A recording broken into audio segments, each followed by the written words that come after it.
Hey there, welcome back to the Golden Age of DC Comics 365, where I am taking my old copy of this hardcover coffee table book for fans, nerds, and interested individuals. I got this about 2 decades ago from one of my best friends, and it's been on every coffee table I've had ever since. And it's great to thumb through. And I thought, gee, wouldn't this be some great material to cover for my YouTube station, and just to have some, content, and what better content is there than talking about comic books with other comic book people? And you can hold up your side of the conversation. You could drop some comments in the comment section. I'll take questions. You got any questions? I'll answer the best I can. Let's see, and continue the conversation of what you feel is going on today. And I love this. These were the ads that were in all of the comic books growing up, and this was pre-internet. This is pre-internet eBay right here, or Amazon Prime. Seriously.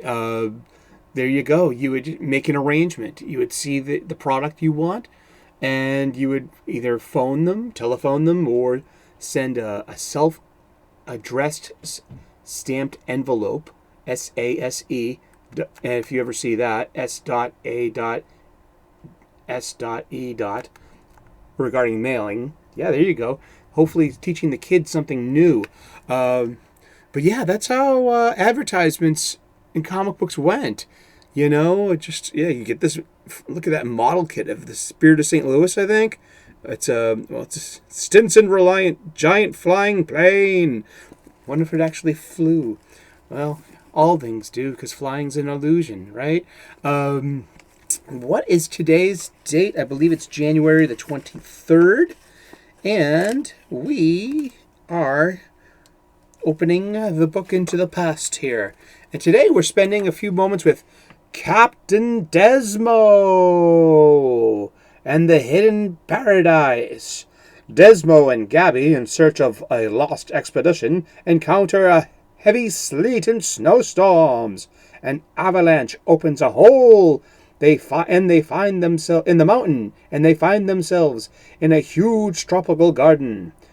They enter, only to find further progress barred by a prehistoric crocodile. Arrgh. Look out, Cap! That must be Captain Desmo getting saved by his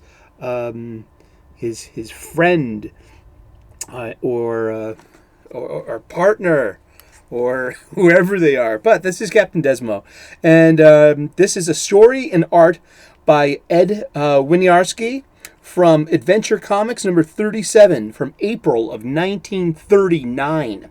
Okay, the propeller behind the title belongs not to a beanie, which is an old style of cap.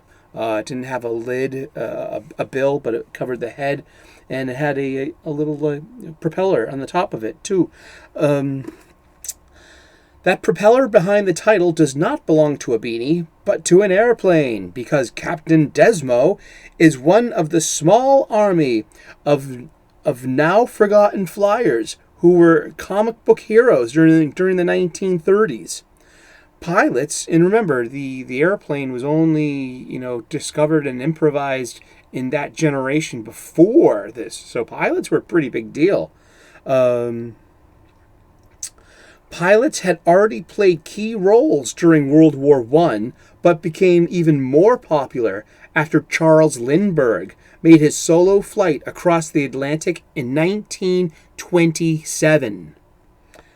Captain Desmo would apparently rather face a prehistoric crocodile than land in Paris, and this story is entitled Hidden Paradise.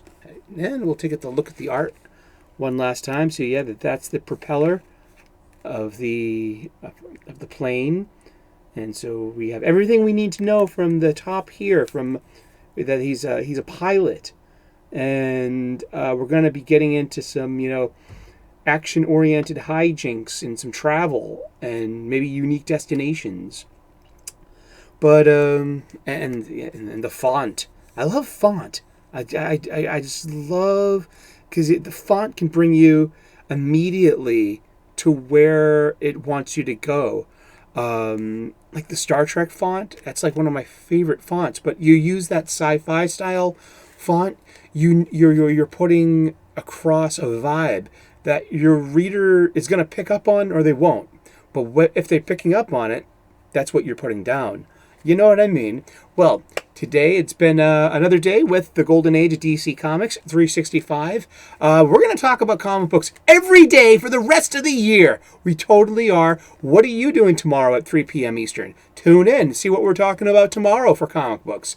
Give me a thumbs up if you like this content. Give me a thumbs down if you didn't. I'm a big lad. I can handle it. I am an ordained minister, an amateur theologian. We talked often here, and we say, let's get spiritual. I'm also a professional chef. I make delicious, nutritious, and beautiful food at work, and I'm sharing these hacks with you here on YouTube so you can share that with your family at your table and show them how much you love them and enjoy this time we have together. Please. Oh, and that's a good cup of coffee. Thank you so much for tuning in. I hope your day's been good, or at least getting better. And if you're having a bad day, you can tune into one of my Sunday sermons. I can teach you how to break a bad day with a mantra. They're mind bullets, and you can shoot down a bad day. So I'd like to share that superpower with you. So another reason to tune in and subscribe to my channel. I hope I earn your subscription one day. Cheers. Thank you so much for tuning in.